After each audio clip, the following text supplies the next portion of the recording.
live. Um, ETM Hotel, Duau, Ekanu In, Amin Ra, Kwa E Second, um, Fakmu Alafie, Fakmu Iwa Pele, Modupe, Egungun, Mojube Iba E, Egungun Kiki, Egungun. Um, we live family. Give us just a few minutes to share the video in a few groups. And my brother Herit Shawn Khalfani uh want to present y'all with some information. I'm gonna go ahead and lock your screen on the thing, saying Sean, and I'm gonna start sharing. You sharing too? Do. All right. So it's locked on your screen now. All right, do I? Hotel to the fam. Just bear with us a minute. We just getting the link out, and then we'll get started. We know it's basically games 7 for Toronto tonight, and a lot of ears and eyes will be tuned in to see if LeBron and the Cleveland Cavaliers can close their game out. But I'm not going to hold y'all up too long with this particular presentation. Um, as it's not as the one I had yesterday. It's not as lengthy as that one, but it has a lot of valuable information, some things we can learn from in the presentation. So, uh, for those that are tuning in or slow walking in, I appreciate you guys for taking a moment out of your day to kind of tune in to what we got going on and what we continue to try to do. Like Kofi originally told you during Sam Ben's presentation, that we just gonna keep on bust you upside the head with this information, All right. and we're going to continue to do that and expose you to your African roots, one way or the other, and we're going to, you know, sometimes we're gonna take some slow trips down memory lane, and other times we're gonna have some very enlightening moments. But we're gonna do what it do.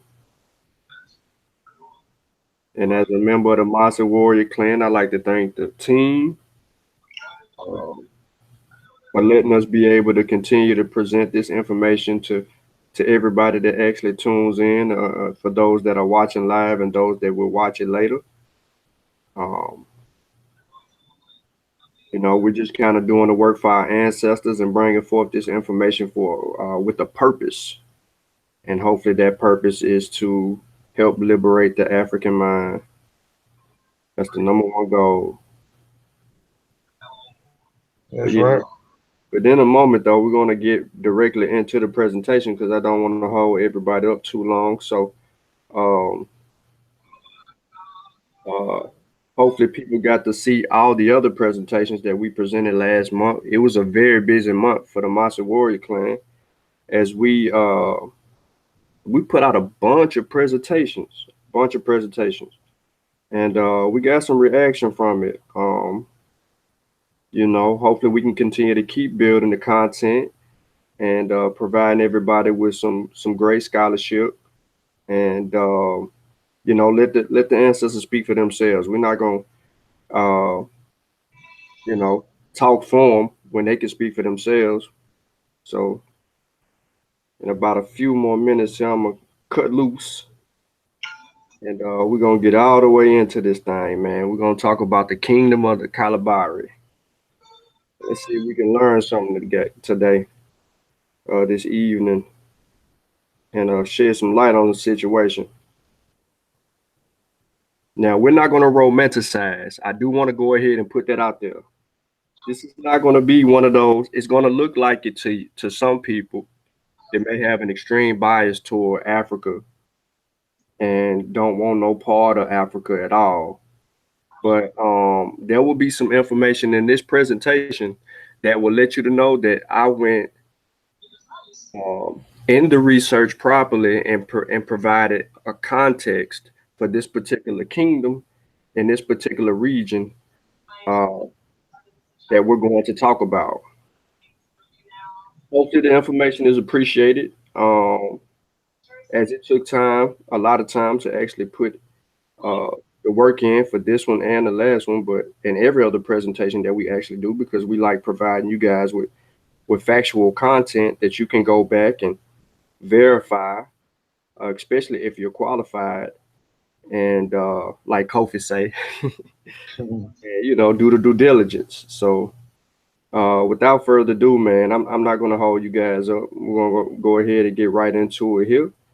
And I'd like to welcome you guys to the Kingdom of Kalabari. Now, ETM Hotep Herit Shawn, welcome in peace. My name is Shawn. Hopefully tonight this information will be a very beautiful discussion for those who are interested in knowing more about their ancestors. So we're going to go ahead and get started.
Peace, Sin, Teppenra, Jolanda, Lisa.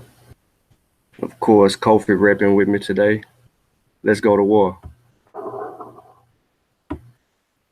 So we're going to talk about a specific location called the Kalabari in Nigeria. As you can see on this particular map, it is below Igbo. It is right off the coastline, and it has a significant role in history. And hopefully today we will be able to shed light on this particular instance of the Kingdom of Kalabari. The Kalabari Kingdom, also called Elam Kalabari, New Shipping Port, is a historic town in Morse River State. It's the independent traditional kingdom state of the Kalabari people, an Ijaw ethnic group in the Niger River Delta. It is recognized as a traditional state, what now is the River State, Nigeria. Excuse me. The kingdom was founded by the great Amakri, number one, of course, forefather of the Amakri dynasty, which is now headed by the Princewell family. The kingdom is ruled and controlled by King Amakri the Sixth, Professor Theophilus Princewell, of course, along with his council of chiefs, most of whom are royal princes. Together, they make up traditional Kalabari government similar to a royal court. According to one tradition, the Kalabari people originally came from Calabar called Old Calabar by the Europeans, a site further to the east occupied by the Efik people. This may have been a 19th century invention. The Efik themselves say their name, Calabar, was given to their town by Europeans. Remember that, y'all. They say this name was given to them by Europeans. Other traditions say Kalabari was founded by the Ijo settlers from Amafo on the west bank of the New Calabar River, and that they were joined later by settlers in other communities. The people occupied a series of islands among the mangrove swamps of the delta, where they engaged in fishing and trading. They would take the produce of the delta region up the New Calabar and Emo rivers and exchange them for food and goods of the hinterland. In the 15th century, the early European traders noted that along the delta people refused to trade on credit. The people of Elam Kalabari originally worshipped the goddess Owamakaso, a female goddess, the mother of all the deities of the Calabar clan, even when individual settlements had their own local gods and goddesses. She opposed war and bloodshed, and the Kalabari later claimed she was the sister of the British goddess Britannia, who ruled the seas. Among their neighbors, because of their civilized and generally peaceful behavior, the Kalabari were called Englishmen. One of the reasons is because they had strong ties to the Europeans.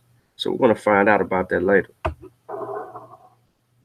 The Kalapari are a tribe of the Ijaw people living in western Niger Delta region of Nigeria. Originally, they were known as the Awami. The name Kalabari was derived from the ancestor Paribo Kalabari, who was a son of Men Awi, the Kalabari people of Ijaw speaking settlers who came from the Beni fringes of the Ijaw land from the lineage of a man called Men Awi. The people were originally fishermen before the coming of the Portuguese to West African coastline. The Kalabari, like most Nigerian coastline tribes, were wealthy as a result of their interaction with the Europeans. There are some Ijaw who consider the Kalabari as a different ethnic group and vice versa. The Ijaw people, also known by the subgroup Ijo or Izon, are a collection of people indigenous to Niger Delta in Nigeria, inhabiting regions of the state of Belasa, Delta, Ondo, and Rivers. Many are found as migrant fishermen in camps as far as Sierra Leone and as far as east as the Gabon. Population figures for the Ijaw vary greatly, though most range from 1 million to 3 million. They have a long lived location near the sea trade routes, and they were well connected to other areas by trade as early as the 15th century. Are you confused yet?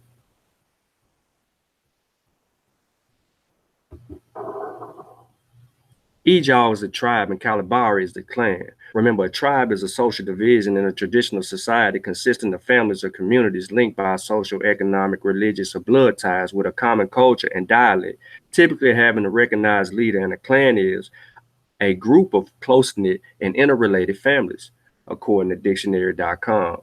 Many of the settlers claim original migrations from the central delta eastward to the Adoni country, followed by a return westward into Kalabari territory. Makes sense?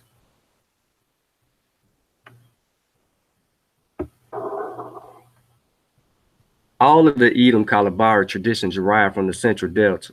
The leaders of the Elam Kalabari are said to have taken routes through the Igbo hinterland before turning back into the delta, finally settling much closer to the sea, much closer than their neighbors. Elam Kalabari may have comprised a number of early settlements with varying traditions of origin. Scholars have evidence of expansion around 1200 to 1400. Hariri also recorded a large village of some 2,000 inhabitants engaging in trade.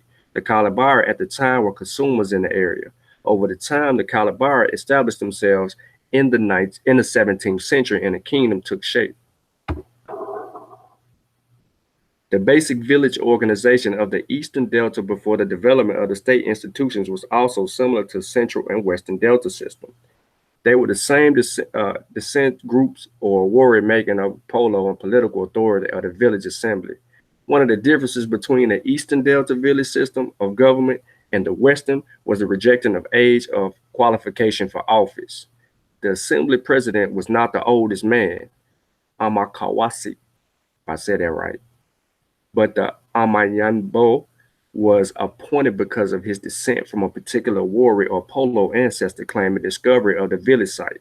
The only concession made to age was the separation of elders from the youths in the sitting arrangements at the assembly meetings and the greater respect paid to the aged. So it didn't matter how old you were to run this particular kingdom. You have to come from that lineage. However, you did show ultimate respect to your elders, especially at events, political conversations, and so forth.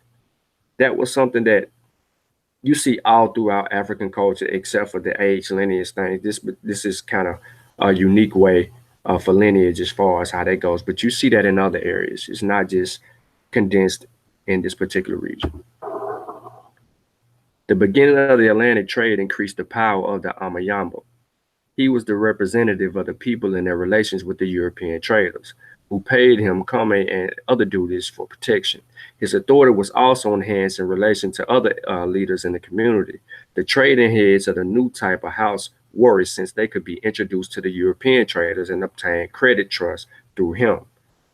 So the young man, or in this particular sense, the leader in this region had close ties to the European. Remember, I said that three other times.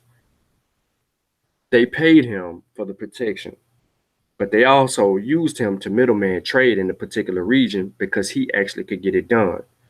This would also give rise and power to this particular person. I'll get to that in a minute.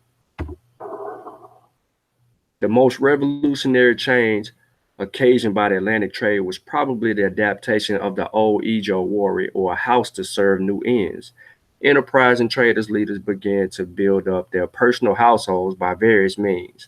An aspirant where he had sufficient funds, paid large dowries to the heads of the house or the women he married, so that the children of such unions would belong to the house rather than theirs. So he would intentionally get these women to build up his household and marry them so that he can have all of these kids build up his estate, his wealth based on his presence and his family and be able to rule, pretty much. He became a protector, the patron of persons in trouble, and most important, purchased slaves. By these means, such a man increased his labor force, which is what he did, and accordingly his wealth.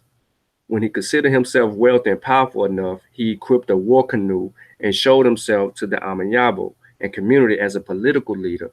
He became a house head. So this is the actual development of the house system that is key in this particular region because you will see this a lot. Most people seen a video of an African sister or a West African sister that has 18 children. In this particular system, she basically developed a house head, and through having all of these particular children, and somebody in that lineage, could actually rule in that tribal area where she lived. Let's move on.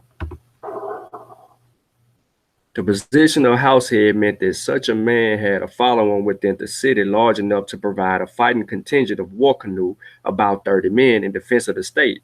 He also had money to provide guns and ammunition. In political terms, he became a member of the king's council, the successor of the village assembly, which decided on internal and external relations.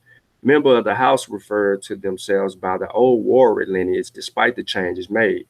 This spawned competition often as it would open the doorway for a slave to potentially raise in the ranks and have a seat at the head of the house. I'm going to run it back. This spawned competition often as it would open the doorway for a slave to potentially rise in the ranks and have a seat at the head of the house. This slave can turn his fortunes around and become a house head, which would also give him a direct path in the leadership over in the area. Here's a image of the king's list. You heard me mention the king earlier, and then you come on to present day in the 1900s. Now it has taken shape, and there are some current rulers in the area who have taken over. The traditions which relate a migration from the central delta Ijo also present a simple explanation for the basis of culture of Elam Kalabari. The suggested migration route across Igbo territory and the short sojourn of the mainland close to Amafa at the head of the new Kalabari River also indicate earlier contact with the main source for goods of Elam Kalabari came to use for the Atlantic trade. The other Kalabari settlements such as Tombio, Bele, Ofoko, Kula, and Ki in the saltwater swamp and beach ridges between Elam Kalabari and the Nimdek clan to be as old as older than Elam Kalabari. How did Edom Kalabari develop in the way it did in advance of the other Kalabari settlements to a position of leadership? It has to do with the power conferred by a large population and wealth. It is not clear why the early settlers from different places converged in the location of Elam Kalabari, but it became the greatest center of population in in this part of the delta. The traditions concerning the earlier kings of Elam Kalabari also show that there was probably more competition for political leadership among the different groups than in other settlements. The names of the earlier kings suggest power shifts from one group to the other. The hinterland connections or contacts of some of the Elam Kalabari sections, together with the competitive nature of its society, clearly cut the city out of, to take a great advantage of Atlantic trade than the other Kalabari settlements.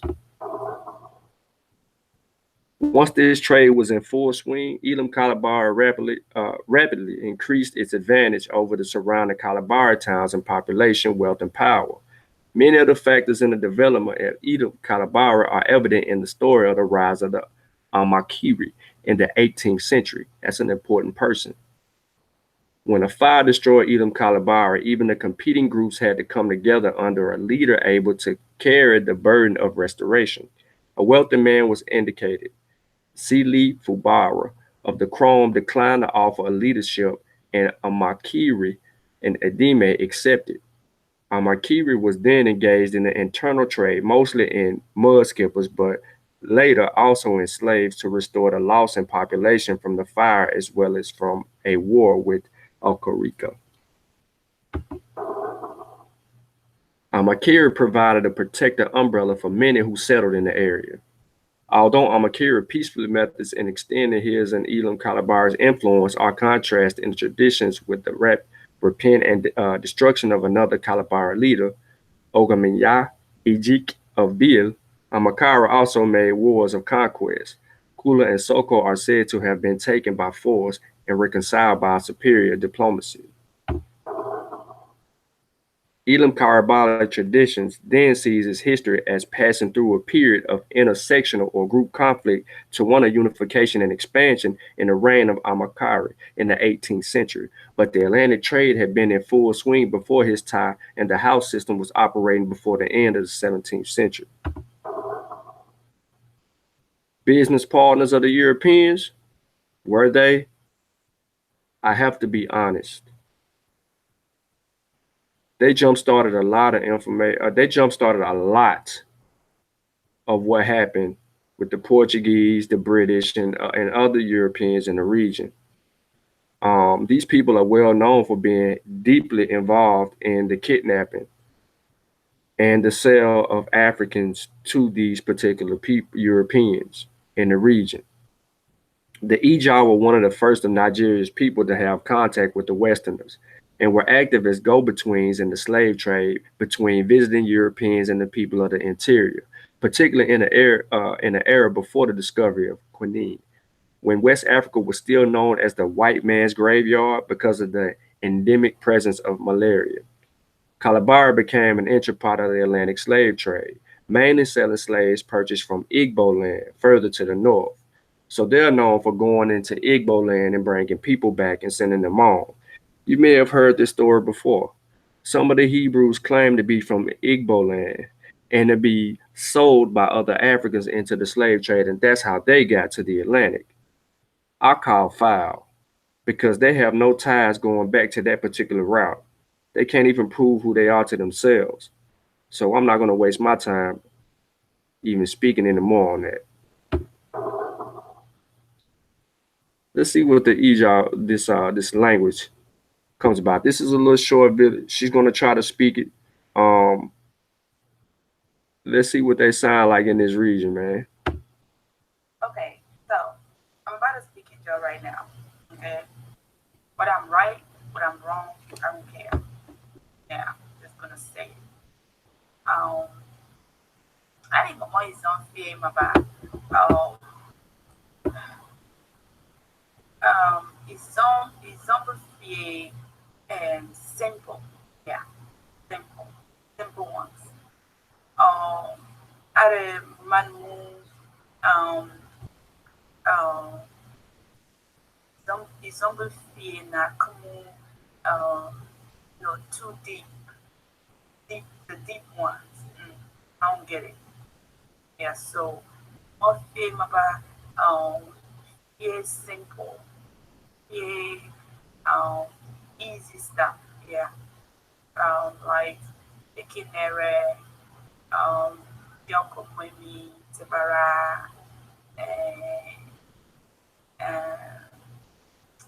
Adetin Komwemi, and Semito, um yeah, of course I know Tamara.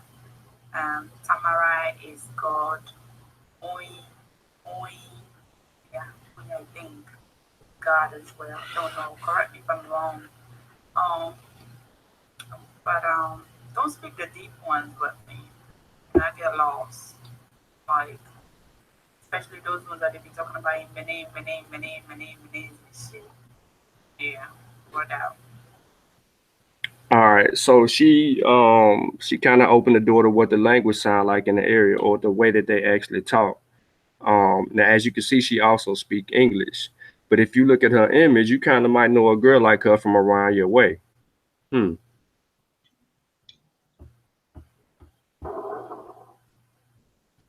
Facts of the Kalabari people.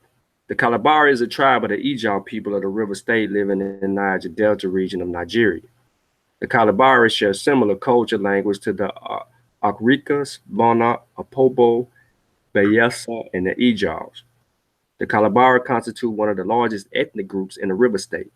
The Kalabari carry European names.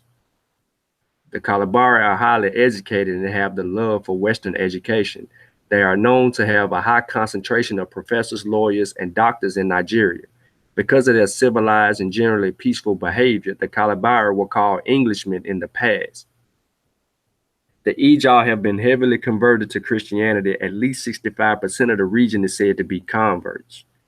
The Kalabari speak of the Ijaw language is a distinct branch of the Niger Congo family. The Kalabari live in 22 villages and have 3 small towns. Palm oil has been a major export for the Kalabari people after their abolishment of the slave trade. The Kalabari marriages have significant meaning to its people. I want to take a look at that too.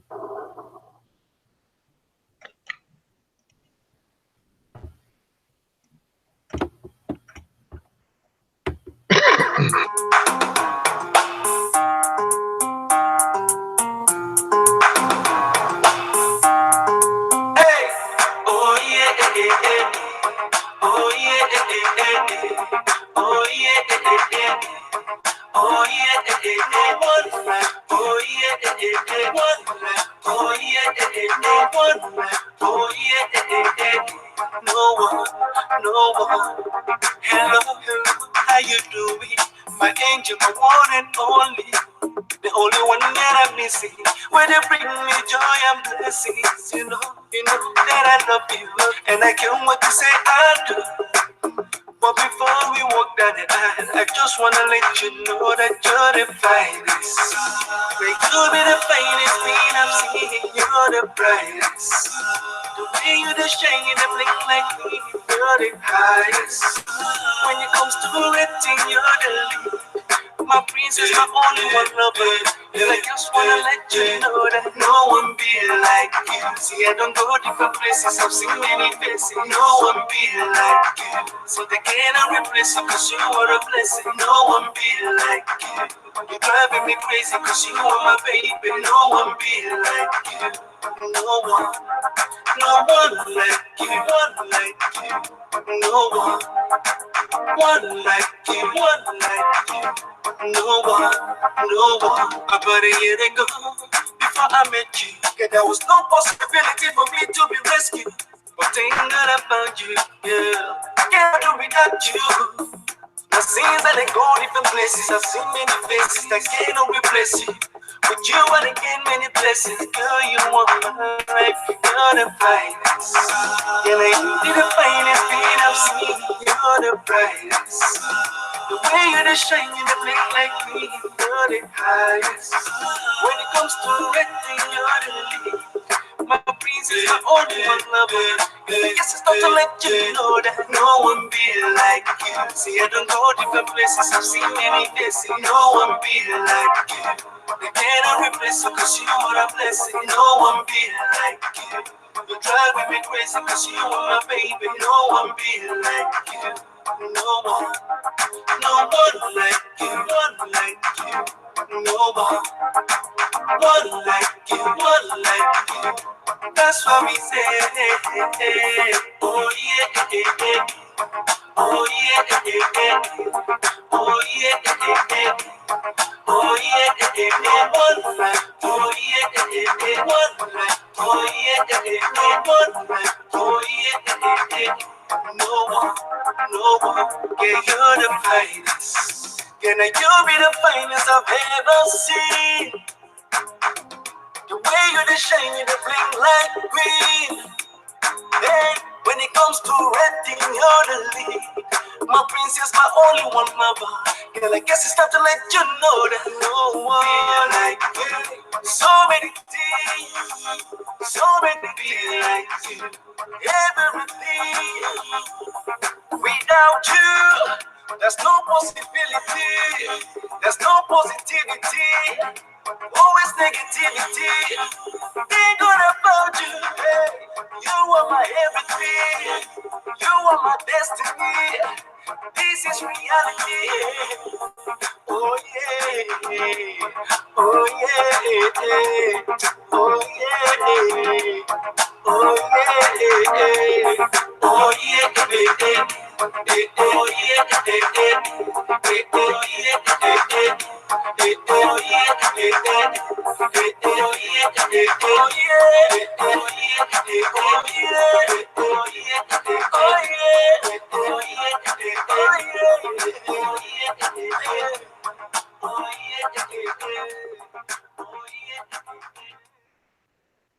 All right, ladies and gentlemen, what we just witnessed was an actual walkthrough of the process of a marriage in the area of the Kalabari. Now, I want y'all to take note of what actually happened. You seen the gentleman and the ladies; they were. It looked like they were making it rain, right?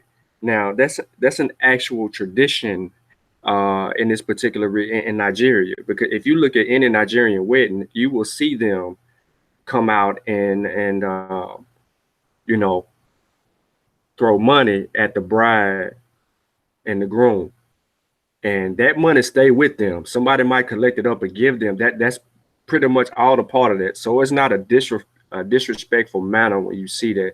To us, if we look at it today, you're like, man, they getting married. Why is these people looking at them like that and throwing money at them like that? But however, let me move on. The several million Ijo-speaking people who inhabited the Niger Delta differ markedly from one side of the region to the other. The eastern Ijo, who occupy a largely saltwater zone, have been traded inland for agricultural produce and later played a prominent role in the overseas trade. Their reliance of trade led to them to form a number of city-states. In contrast, many central and western Ijo live in freshwater regions and combine fishing with farming, largely cut off from the overseas trade by the eastern Ijo and the Iskira middlemen. They have remained stateless. Beliefs and arts form also differ. For example, the Kalahari, as it is said right here, Ijo, and Eastern Delta group honor village heroes and commemorate leaders of trading concerns with elaborate sculptures called Ndumfabara. The Ijo living to the west of the Nile River neither acknowledge village heroes nor commemorate the dead with sculptures. Nevertheless, all share what we might term a water ethos, which is apparent in shrines, masquerades, and rituals, as well as aquatic exhibitions and performances on land that incorporate canoes and the paddling displays.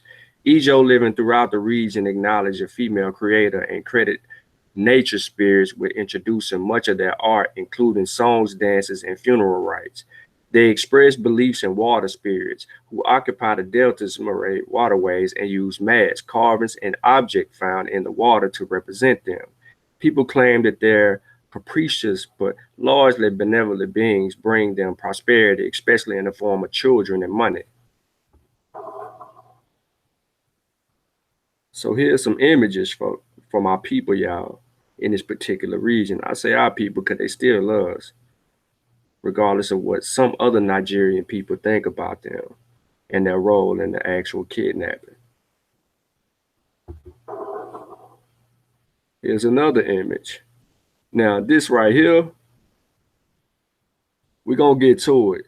So they actually have a dance in this particular region. And we're going to take a moment to actually check this dance out. Now, as this plays, I want y'all to think about some stuff that you've seen before. And this dance is really old for them in this region. But let's get to it.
I want y'all to pay close attention as the video goes along. This is during the actual festival.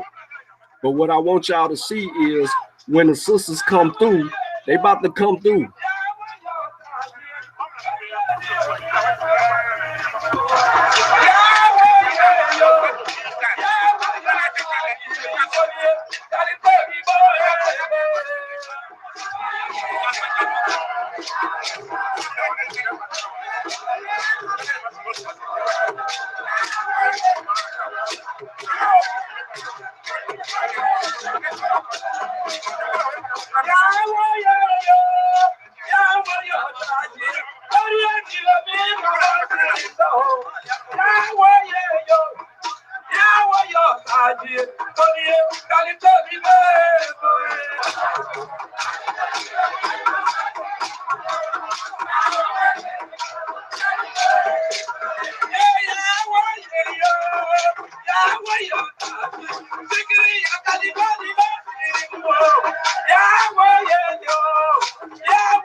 Here we go, here we go.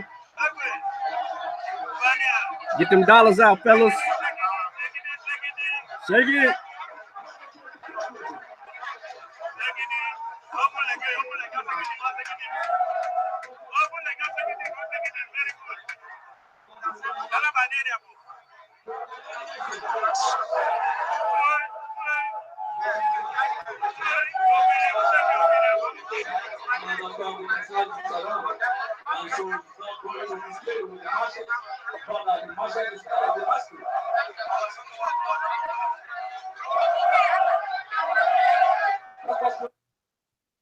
All right, so we got a little piece of what they like to do, but the dance is is an old cultural dance, and if you're familiar with them, they always have a particular rhythm. So their waist and their butts is always in play when they dance, and they'll bend over slightly.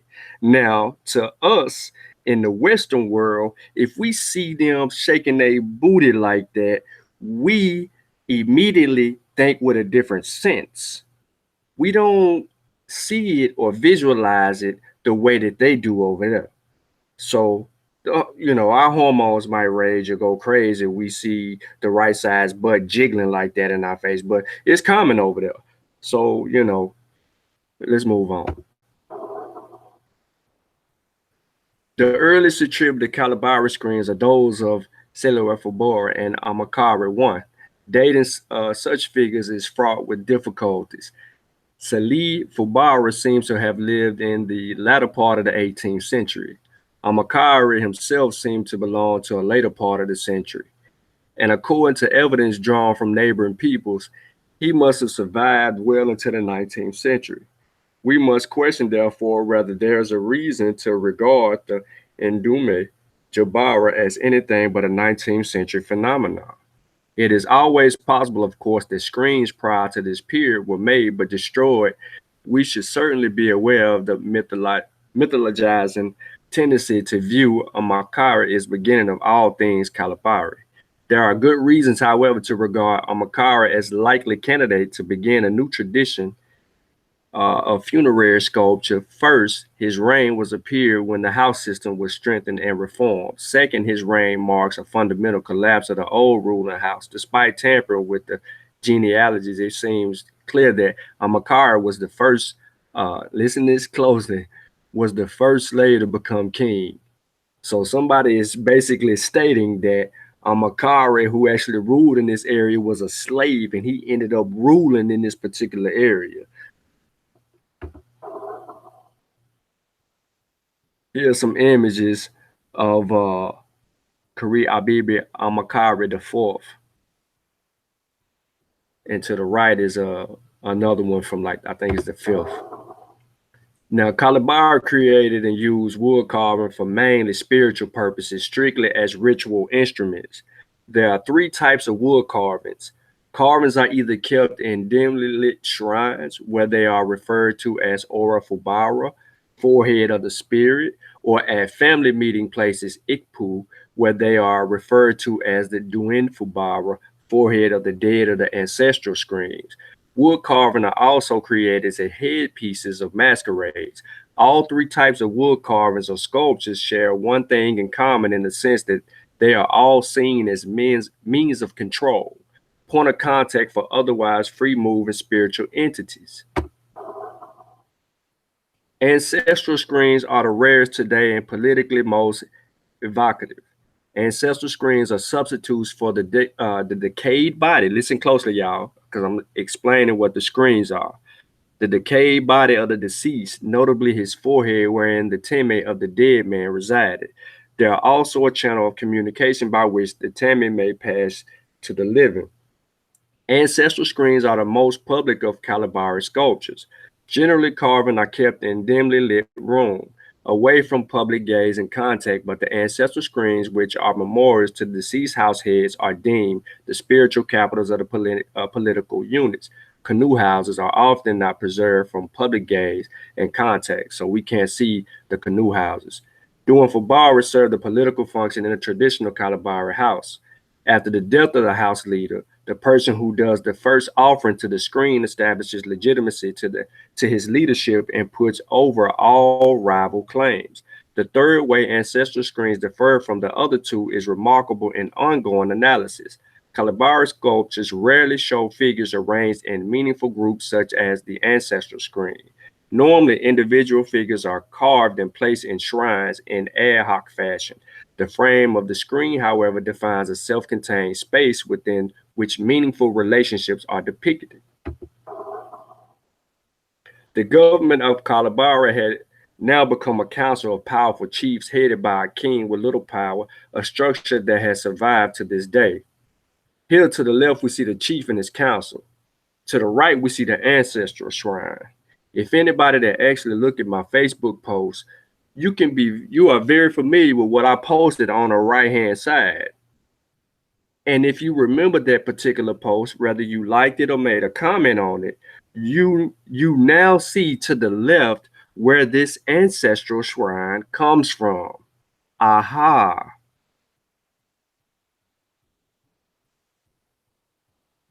I'm leaving this here just for a moment so you can take it in. You see the kid in the front, you see the chief in the center, you see his council to the left and right, and his warriors behind him. The ancestral shrine has the same identity as what you see in the image to the left. This is magnificent artwork and representation of what an ancestral shrine looks like to the Kalabari people. Masterful. It has been noted that just as many of the convictions of early European photographs are taken from paintings, so African photography has been deeply affected by traditional sculpture. An interesting case in point in the Benin plaques, it is normally accepted that the plaques were cast between 1550 and 1650. We have evidence, however, that on the least two occasions special plaques were commissioned. The most recent was a plaque to commemorate the visit of the Queen shortly before Nigerian independence. It is kept in place of the king of the Benin beside the photography of the ruler shaking hands with the queen, in which it is a copy. The caster has included the frame in the casting. Modern Benin now interpreted the plaques as if they were snapshot photographers of actual events. In the past, the photographers of Northcote Thomas, Benin assumed the symmetrical poses of the plaques. Among the Kalabari, there have been a similar development. Photographers have noted that the Kalabari dislike informal snapshots. They require to be photographed in a formal fronting posing in a manner that demonstrates that they are physically complete. Thus, fingers will be spread, toes uncovered. By the time for which we have photographed evidence from about 1880, Kalabari chiefs assumed the same poses and arrangements of retainers that are shown in the screens. Here, as in Benin, the formal encounter, the group photographer, and the traditional sculpture have fallen together. For the Kalabari, culture is a way of life and forms part of daily life. The Awu Sun Ali is a series of masquerade displayed by the Kalabari people in the Niger Delta River of Nigeria. Or tradition has it that the festival is usually performed after the exhaustion of various masquerades owned by both the community and the groups of compounds, which usually last between 15 to 20 years. Tracing the genius of Awu Sun, it can be recalled that it was celebrated in Baguma City previously in 1908, 1927, 1973, and 1991 by the Ikin Sakipu under the leadership of the Opu Edi.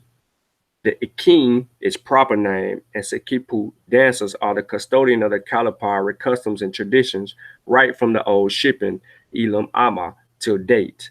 The Ikin also form the nucleus of traditional government of Kalabari people, which includes the maintenance of law and order, including matters of arbitration, where punishment were meted out of offenders according to the laws of the land. Some images from this masquerade. The Awu Sun Ali is the festival of the highest cultural display that has ever been witnessed in the social cultural organization of the Kalabari people, where the masked players and the dances were said to represent the water spirits, Owu, to whom the Akin ministered. The unique, beautiful scenario of masquerades and colorful outfits and dancing in the special steps and styles of their compounds is a sight to behold, after which the Owu is said to be returned to the ocean where they are said to reside. While some of the masquerades are owned and performed by the entire community, some are owned by particular chiefs and compounds such as the Alagba by the Abi group, the Pirigabo by George's compound, the Kinuru Sibi by Wakama compound, and the Gibasa of the Unbo group. Ben, you'll be proud of me for saying it. Here's another image. Hey, this man in the center, he's who running things right now. The major masquerades are always played during the dry seasons with about 3 plays annually over a long period, which ranges between 15 to 20 years, and said earlier. After the last group of masquerades had performed the Akin Sakipu through the town crier intimates the people of the need for preparation for the next Owu Arun's son Ali. The town crier, Kapo Kapo Gibo Labo, having done this, head chiefs of the various canoe houses and compounds who own masquerades, harnesses with its people on how to put up its best performance, and sometimes also involves service of experts in the assembling of headpieces and customs. There go a beautiful headpiece right there during the masquerade. All right, so let's see what the fuss is about with this masquerade. Now, this video is a little bit long, maybe about 5 minutes. If you got 5 minutes of your time, the angle will actually change in the middle of this. But let's see what the kids are enjoying as well as the others in this festivities.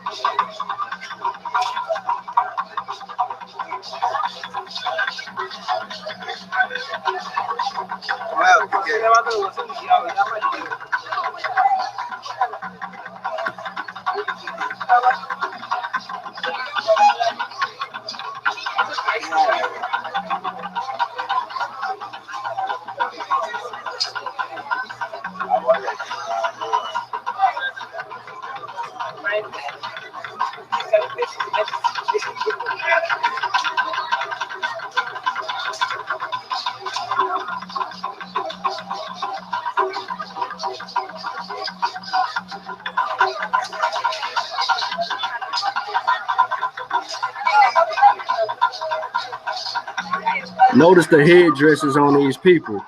Those are sharks. They always tie back everything to the waters, to whom they owe their existence. The goddess of the water.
Like I said, the angle changes.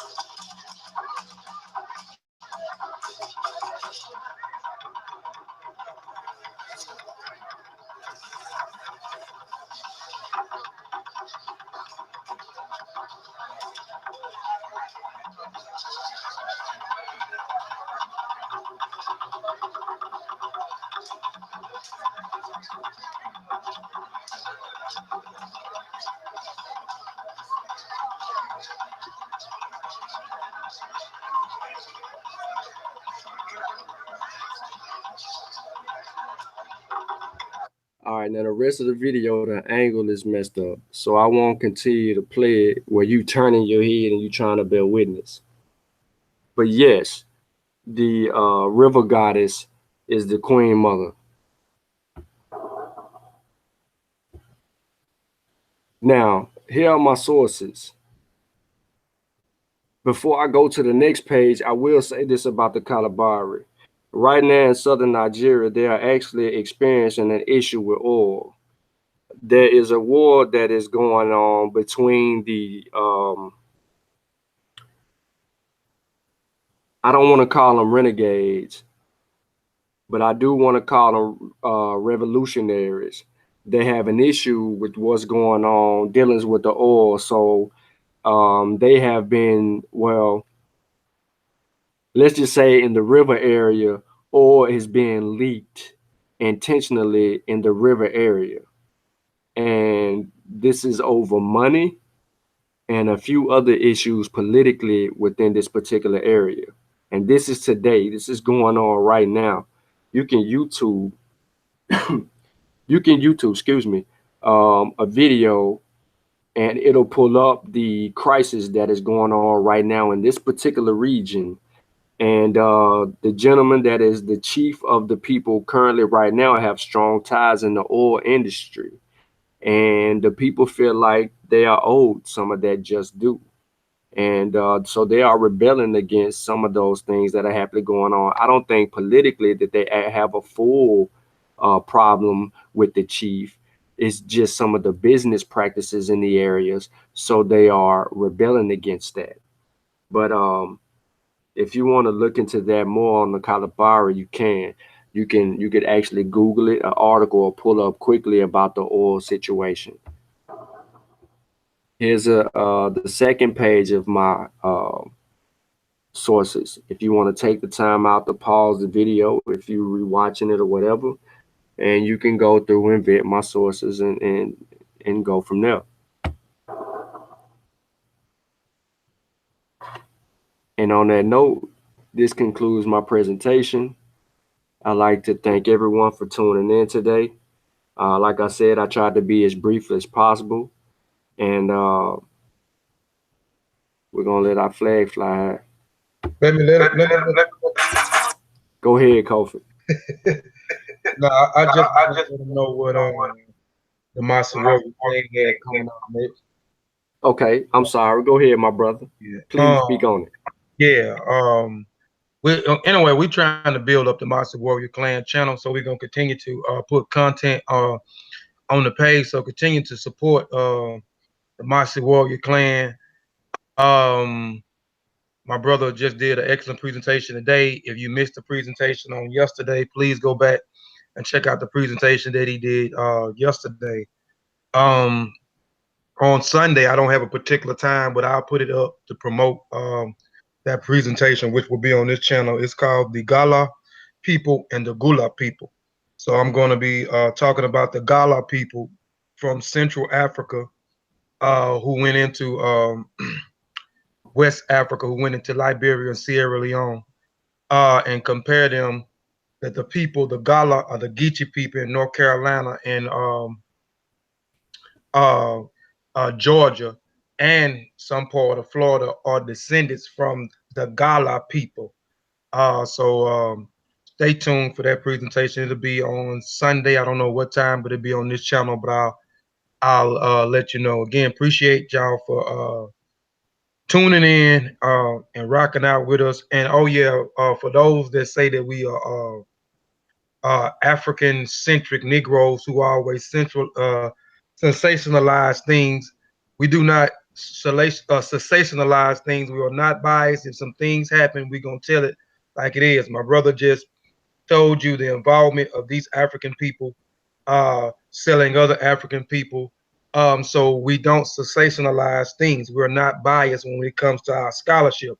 If you go back and look at some of my videos, I make it plain as clear when I talk about the Mbungala. The Mbungala people had something to do with the slave trade. I talk about the people in Sierra Leone dealing with the Mende people that had something to do with the slave trade, the kisses. So we're not biased individuals. So we don't sensationalize Africa, and we pick and choose what we want to pick because we want to make Africa this great utopia, and everybody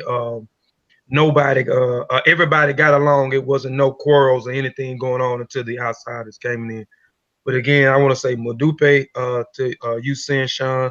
Madupe, eBay means thank you to the family for tuning in. I'm done. You sure? I'm just messing with you. Call for the unity and the redemption of the African world. Salute them honorable Marcus We were not ready to listen then. They might not have been ready then. There's wonder whether we are ready. Ain't no doubt about it. To listen. We ready, baby. Now. Let's go. Yeah. Flag fly high, flag fly high, flag fly high. Black fists in the sky, breaking side to side. If the flag fly high, come on. Flag fly high, flag fly high, flag fly high.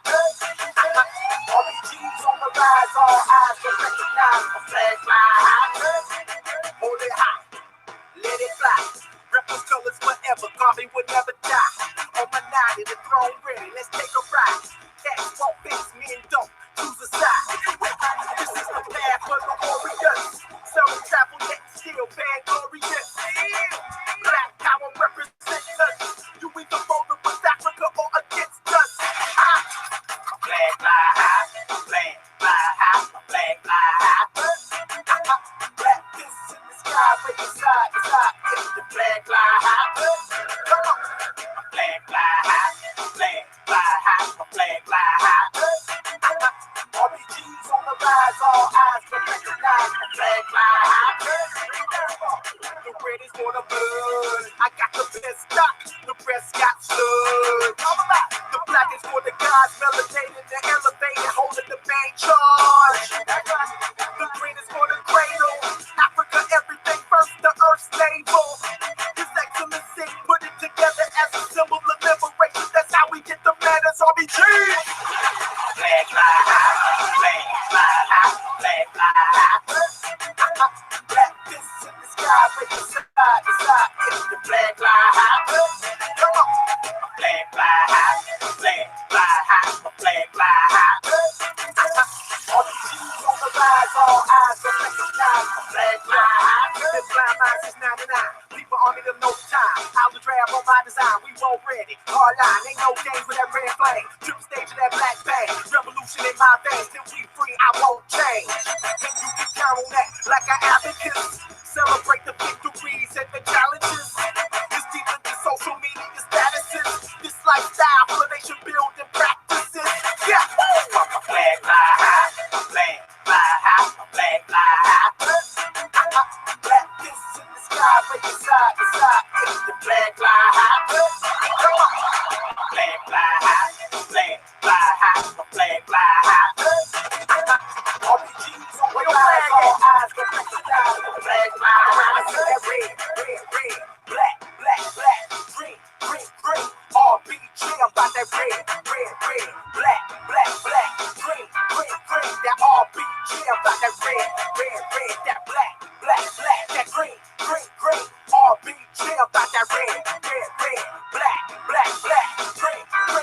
That RPG, baby. RPG, baby.